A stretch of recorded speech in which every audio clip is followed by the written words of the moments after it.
എനിക്ക് ഞാന് നമ്മളെ എങ്ങനെയെങ്കിലും രണ്ടാൾ അറിയണം, നമ്മളൊന്ന് അംഗീകരിക്കണം എന്നുള്ളൊരു ആഗ്രഹം ഉണ്ടായിരുന്നു.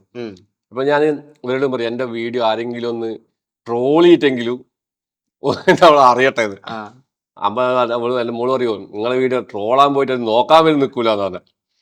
അപ്പൊ ഞാന് നമ്മളെ മഴവിൽ മനോരമയിലേ ഒഴിഞ്ഞിരി മെമ്പർത്തിരില്ലേ, അതിൽ പോകാൻ വേണ്ടിട്ട് ഞാൻ ഈ വീഡിയോ എടുക്കും. ഒരു സ്റ്റാൻഡപ്പ് ഞാൻ കുറെ അയച്ചു കൊടുക്കും അവർക്ക്. അവരങ്ങനെ തന്നെ തിരിച്ച് റിജക്റ്റ് അടിക്കും. ഞാനോട് പറയും അച്ഛൻ, ഞാൻ പിന്നെ മോളോട് പറയും ഇനി ഒന്ന് വീഡിയോ എടുക്കുക. അച്ഛൻ വീഡിയോ എടുക്കണ്ട, നിങ്ങളെ വീഡിയോ എല്ലാം ഓരോ കയ്യിലുണ്ട്. ഇനി നിങ്ങളെ വീഡിയോ കാണുമ്പോൾ തന്നെ അവർ അപ്പം തന്നെ അതിൽ ബ്ലോക്ക് ചെയ്തോളൂ. ഇനി നിങ്ങൾ വീഡിയോ ഉണ്ടാകുന്നത് അവർ നിർത്തിയേ.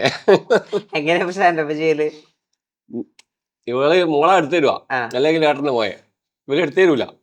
ഇവരോട് പറയൂ ഒരു വീഡിയോ എടുത്താ ഞാനത് നോക്കട്ടെ. പക്ഷെ ഞാൻ എടുക്കുന്നതെല്ലാം ഇവര് ചിരിച്ചിട്ട് എന്തെങ്കിലും എല്ലാം കൊളാക്കും. എന്നിട്ട് ഞാൻ ഒരുവിധം ഒപ്പിച്ചിട്ട് ഞാൻ അയച്ചു കൊടുക്കും അവർക്ക്. അയച്ചു കൊടുത്ത് കുറെ കഴിഞ്ഞാൽ പറയും അതിന് കോമഡി പോരാ, ശേഷം കൊണ്ട് ഒന്ന് മാറ്റി ചെയ്തത്. അപ്പൊ അത് മാറ്റി ചെയ്യും. മാറ്റി ചെയ്തത് അതും അയച്ചു കൊടുക്കും. ഒന്നും റെഡി ആയിട്ടില്ല.